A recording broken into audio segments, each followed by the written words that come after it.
Aime-t-on plusieurs fois? Je me suis posé hier une question sotte. Pourtant, elle ne supposait aucun espoir. Peut-être faudrait-il dire davantage, elle supposait un certain désespoir. Vous regardez cette femme et vous songez, voici donc qui j'aime, celle-ci et pas une autre, le piège refermé. Sans doute on peut sans trahison se représenter encore la liberté perdue. J'aime. C'est par une espèce de temps très clair, au matin, que je pus vraiment me rendre compte du tracé décrit en moi par le mal. Le mal n'est pas le mot. Il me semblait qu'une femme quelconque, je pouvais toujours la posséder en rêve. Il est assuré que l'amour me dépayse, et particulièrement que mes façons habituelles à sa lueur m'apparaissent aisément ridicules. Comme un homme qui se surprend dans un miroir, mon langage me révolte. J'ai remarqué une certaine complaisance que je me mets dans les mots, un accent que je leur donne, qui me semble aujourd'hui, qui très longtemps m'abuse, et savoir si toute l'atmosphère morale où je me crois située n'est pas affaire essentiellement d'une certaine retombée des phrases, d'une syncope et d'un développement. L'esprit critique vient comme un oiseau très lourd sur le dos du mouton.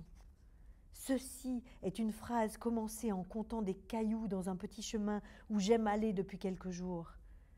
J'attendrai cette année, étrangement, l'automne.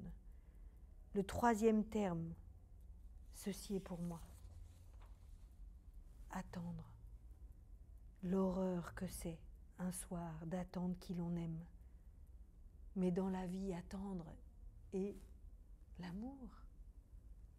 Je dis cela ce soir précisément pour m'en imposer, me distraire d'attendre et d'écouter les pas. D'ailleurs, est-il fondé de dire que j'attends quelqu'un? Il y a des femmes qu'on veut prendre. Une grande décision se fait jour. L'homme songe à l'emploi de soi-même. Il est debout dans sa maison et dans sa sensualité.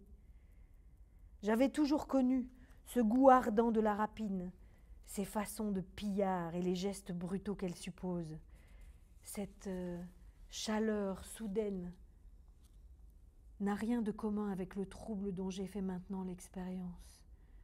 Une aisance trop grande, aveuglante, et puis la gaucherie qui renaît en y pensant ainsi, rien qu'ainsi se résume en face d'elle le maintien que j'adopte.